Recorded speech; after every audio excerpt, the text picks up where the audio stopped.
బయట పిల్లలకి ఎంతమంది బాధపడుతున్నారండి. ఉన్న వాళ్ళకి మాత్రం ఆ వాల్యూ అస్సలు తెలియట్లేదు. నేను అసలు ఏం చెప్తున్నా అనుకుంటున్నారా? రీసెంట్‌గా ఒక ఇన్సిడెంట్ చూశాను నేను. ఒక 5, 6 ఇయర్స్ ఉంటాయి అనుకుంటా ఆ బాబుకి. వాళ్ళ పేరెంట్స్ వాడిని ఎంత గట్టిగా అరుస్తున్నారంటే, అది కూడా ఇంటి బయట, గేట్ బయట రోడ్డు మీద అనమాట. ఆల్రెడీ వాడు ఏదో చేశాడు సంథింగ్. ఏది చేసినా సరే అంత రియాక్ట్ అవ్వాల్సిన అవసరం లేదు కదా. వాడిని ఆల్రెడీ కొట్టారు, ఇంట్లో కొట్టారు. వాడు భయపడి ఉరుక్కుంటే బయటకు వచ్చేసాడు. బయటకు వచ్చినాక కూడా వాళ్ళు అదే కంటిన్యూ చేస్తున్నారు, అంటే అరవడం, వాడి మీద సీరియస్ అవ్వడం. వాడు భయపడిపోయి ఇంట్లోకి కూడా వెళ్ళట్లేదు. నాకైతే ఘోరం అనిపించింది అసలు.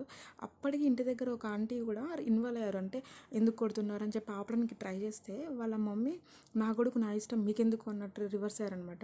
సో ఇంకెవ్వరు ఏం చేయలేకపోయారు. నాకైతే వాడిని చూసినప్పుడు చాలా పాపం అనిపించింది. ఇంకా నాకు కోపం ఏంటంటే, ఆ అరుపులకి ఇంట్లో పడుకున్న నా బాబు ఉలికిపడి లేచి ఏడుస్తున్నాడు అనమాట. నాకు చాలా కోపం అనిపించింది అసలు. ఈ సిచ్యువేషన్కి అసలు మీరేం అంటారో